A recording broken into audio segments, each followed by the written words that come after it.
Onde está Deus em meio a tanta dor, tanta tragédia, tanto sofrimento?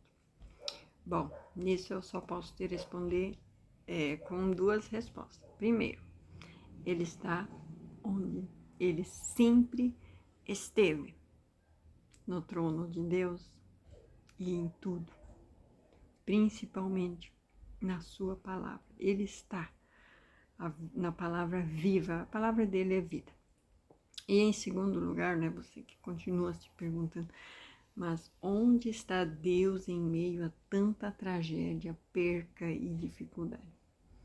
Bom, aí eu vou te responder exatamente onde você o tem colocado. Duro, duro. Olhe para dentro de si e me responda com sinceridade. Aonde você tem colocado Deus na sua vida? E Deus não divide a glória dele com ninguém. Deus não divide o primeiro lugar dele com ninguém. Se Deus não é o primeiro lugar na sua vida, me desculpe, ele não está lá escondido no escanteio para só nas horas de socorro, só nas horas de angústia, só nas horas de aperto. Ele não é um bote salva-vidas. Ele quer ser o primeiro. Então, as pessoas erram bastante, você pode ter errado bastante, e no meio de tudo isso, você sempre teve livramentos. Exato.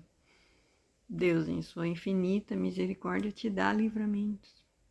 Mas isso não é viver a plena bênção de Deus em sua vida, viver o pleno propósito de Deus na sua vida. Não é?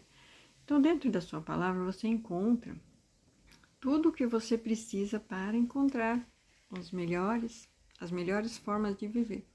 Se na sua mente, nos seus paradigmas, no seu costume, você é melhor servindo a Deus sendo pobre e miserável, é assim que vai ser. Mas se você, na sua mente, na sua consciência, tem certeza que você é muito mais útil servindo a Deus sendo muito abastado e podendo ajudar muita gente, então você será abençoado. Então, assim como te ensinaram, você não foi buscar na palavra, porque a palavra te ensina isso também. A gente tem os homens mais ricos da história na Bíblia. Então, não tem por que alguém te dizer que tem que ser pobre, miserável. Jesus foi muito rico. Quando ele nasceu, ele recebeu ouro, incenso e mirra. Isso lhe deu um capital enorme para sobreviver toda a infância dele, para sustento dele e do casal que o criou. Então, se você hoje acredita que precisa ser muito pobre, é porque infelizmente você tem ouvido ensinos de outros. Você não tem buscado na palavra toda a riqueza que ele tem para você, obedecendo os princípios da Bíblia. Então o mundo sempre vai te vir com pratos maravilhosos, vai vir com ofertas lindas, mas é tudo ilusão. Sempre foi tudo ilusão. Mais cedo ou mais tarde vem um vento e leva. Mas quando você está alicerçado em Deus, pode vir o que for. A tua paz e a tua certeza de salvação não é levado pelos ventos do mundo. Então, quando você tem Deus em primeiro lugar, você pode ter livramentos, bênçãos, mas dependendo de onde você mora, virão as catástrofes sobre os ímpios e por você estar ali e não ser luz ali, vai sofrer junto as consequências por habitar no meio de um povo ímpio, né? Foi o que aconteceu com os profetas, né? Que Isaías falou, né? Por eu habitar no meio de um povo de lábios impuros e eu também ser de lábios impuros, então acontece de você, por estar num lugar de maneira impura, receber junto com essas pessoas os castigos de Deus. Nossa, mas Deus não castiga ninguém, né? Eu vou ler aqui agora,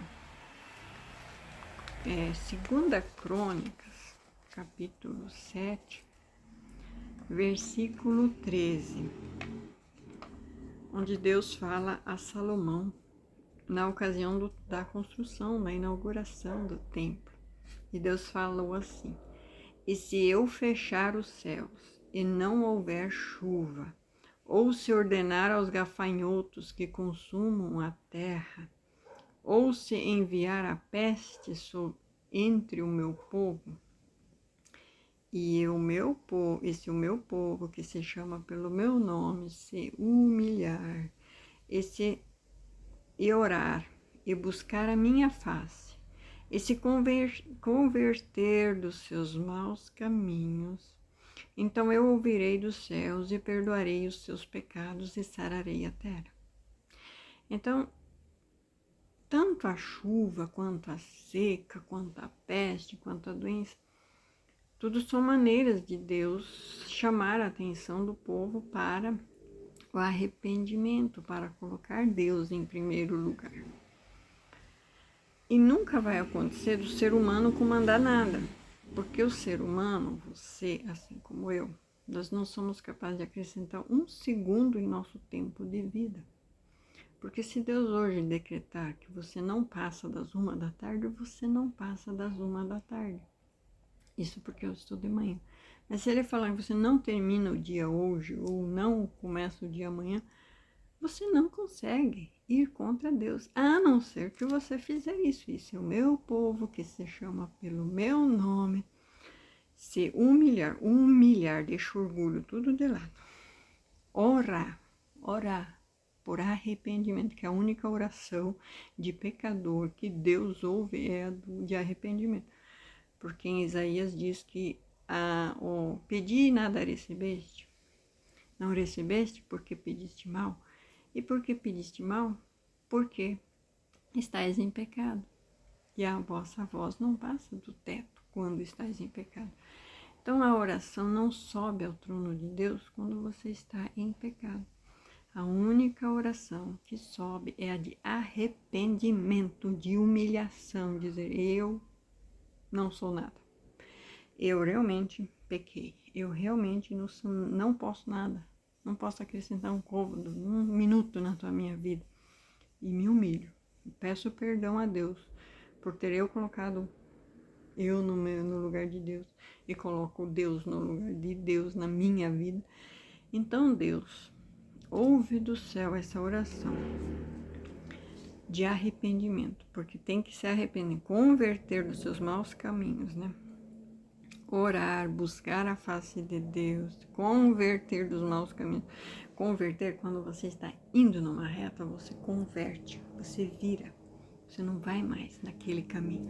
Então você converte para o caminho de Deus. Então isso se chama converter. Então quando essa pessoa se converte, então eu ouvirei dos céus e perdoarei os seus pecados e sararei a vossa terra. Então é ali que Deus está. Então você não consegue manipular Deus. Você não consegue manipular a palavra dele. Ou você estuda ela, entende ela e vive por ela, e põe a Deus no trono da sua vida. Porque Deus nunca esteve tão distante que não possa ser achado. Eu falo por mim, porque eu já tive várias experiências de morte. E teve uma vez que uma pessoa tentou me matar, estrangulada. E quando eu já não respirava mais, que eu estava com o pescoço totalmente virado para trás, que estralou os nervos dos braços, das costas, das pernas, eu senti até o pé estralando e ele estava apenas virando o meu pescoço. Eu não conseguia respirar, não conseguia gritar, não conseguia nada. E naquela hora eu clamei a Deus. Eu clamei a Deus. E não foi só um clamar a Deus. Eu digo assim, foi naquele momento eu clamei a Deus por misericórdia, por minha vida. E em algum descuido ele não conseguiu torcer tudo e eu consegui respirar e consegui gritar. E nisso ele teve que me soltar. Então, por eu ter conseguido gritar, ele teve que me soltar e eu fui liberta, né? E ele saiu correndo, eu fui, registrei na delegacia, entrei com Maria da Penha, fiz tudo conforme me foi orientado fazer. Por quê? Por que eu fiz tudo isso? Porque Deus ouviu minha oração. E naquele momento, inconscientemente, naqueles milésimos de segundo, estava uma oração de arrependimento e conversão. Então eu não queria mais aquele caminho daquele momento em diante. Isso eu tinha certeza. Daquele momento em diante eu não ficaria mais com aquela pessoa e eu não viveria mais uma vida dissoluta. Naqueles dias eu bebia, né? Não é que eu bebia me embriagar, mas eu bebia. Como eu tinha parado o tratamento para depressão, eu bebia, porque isso me dava sono. Então, acabava que eu tomava todo dia alguma cerveja. Eu gostava de tomar cerveja até aquele dia. Daquele dia em diante, houve uma conversão assim, pá, mudei. Não bebo mais bebida alcoólica. Então, essa conversão, ela pode ser assim, pá, momentânea. Quando você decide, não ando mais por esse caminho, não fico mais com essa pessoa que não me assumiu, que não casou comigo, que não quer compromisso comigo, sério. Depois Deus ministrando a mim me mostrou que era errado, porque tanto eu quanto ele somos divorciados de outras pessoas. Então hoje Deus me mostrou mais plenamente qual que é o propósito dele de vida, mas houve todo um tratamento de Deus de lá para cá, para eu ir nessa conversão seguindo direto para o trono, para Deus. E eu vou te falar, o manual mais sincero e verdadeiro é a própria palavra de Deus. Não vá atrás de conselho de sacerdote nenhum, não, porque tem sacerdote que está indo para o lado errado. Ele está se permitindo viver uma vida de adultério, porque não foi capaz de ser homem com a primeira esposa, então ele está com a segunda, ou então ele está com a mulher de outra pessoa, às vezes é um pastor jovem, um pastor mais velho, um viúvo, mas que casa-se com uma divorciada. Então, você vai pedir conselho para uma pessoa que está errado só porque você não tem o pleno conhecimento da verdade? Eu vou pegar aqui o livro de Oséias, e esse texto tem me perseguido bastante, eu preciso falar muito dele. Oséias 4:6 fala assim: o meu povo foi destruído porque lhe faltou conhecimento. Porque tu rejeitaste o conhecimento, também eu rejeitarei, eu te rejeitarei, para que você não seja sacerdote diante de mim. E visto que te esqueceste da lei do teu Deus, também eu me esquecerei dos teus filhos. Mas é Velho Testamento, mas Jesus mesmo viveu a lei, e no mesmo capítulo ele falou que se você não for capaz de viver a lei como ele viveu, e fazer até mais do que ele fez, você não será salvo. Então, em momento algum, Jesus disse que ele, depois dele, não precisava cumprir a lei. Sim, precisa. Precisa sim. Então, na lei diz que não pode haver divórcio, a não ser em estados extremos de pessoas longe de Deus, que são pessoas violentas, que estão longe de Deus, pessoas adúlteras que estão longe de Deus, ou pessoas que ainda não se converteram, que quando há a conversão de uma pessoa e o outro não se converteu ainda. Então, nesse caso, você não é obrigado a andar de jugo desigual com uma pessoa sem caráter. Então, você fica livre. Mas esse livre não diz em lugar nenhum que é para viver uma vida de adultério e casar com alguém. Não. Porque quando você fica com a repudiada ou com o repudiado, quando você fica com a pessoa que se divorciou, você está em adultério e a pessoa que fica com você também está em adultério. Essa é a lei clara. Mas você não tem todo o pleno conhecimento se você não lê. Então, se alguém te disse que pode, pede para ele te mostrar 3 textos que dizem explicitamente que o divorciado pode se casar com uma viúva ou com um solteiro. ou até com o próprio divorciado, né? Não tem nenhum texto. Existe o subentende-se que por ser livre, né? Então, mas Paulo foi muito categórico. Quem é solteiro, permaneça solteiro. Quem é casado, permaneça casado. Permaneça do jeito que foi chamado. Não busque viver de outra maneira. Então, não busque se separar e não busque se casar. Então, se você realmente não deu certo, fique sozinho. Não tem porquê. Ele não está dizendo se você é divorciado, não busque se casar, ou é divorciado, busque se casar. Ele está dizendo o solteiro não busque se casar e o casado não busque se separar. Não tem outra coisa ali. É muito explícito a palavra de Deus. Então, onde está Deus quando acontecem tantas coisas ruins na sua vida?